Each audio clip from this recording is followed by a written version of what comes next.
What's up, guys, and welcome back to another round of fossil hunting. Today we're exploring a beautiful North Florida river looking for Ice Age fossils. And I couldn't believe what we ended up finding.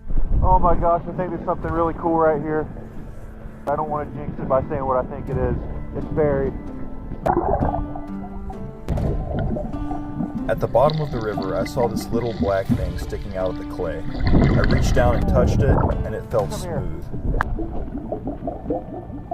After realizing it was very likely that I had something really cool in my hands, I began fanning to excavate it.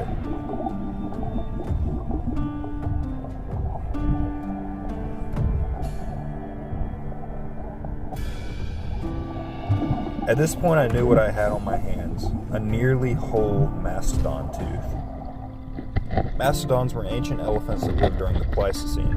They were stockier than mammoths and were browsers instead of grazers.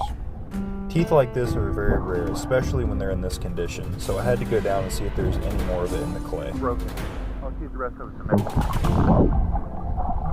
Lo and behold, I ended up pulling up more sections of the tooth, and at the end of the day, I had pretty much the whole thing. It just needed to be stuck back together.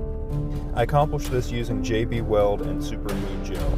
I carefully super glued the pieces back together and then used the JB Weld putty to fill in the cracks.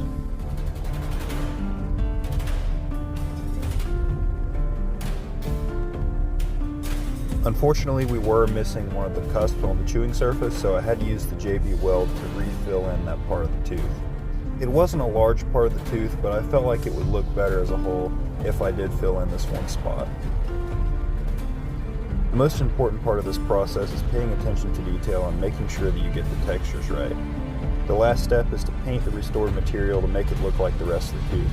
And here's the finished product. To be honest with you, looking at it now, it's hard for me to even tell which parts were the original and which parts were restored, so I think I did a pretty dang good job. But let me know what you think in the comments. I love how this tooth came out, and I just wanted to show it to you guys. It's probably my proudest fossil find of all time.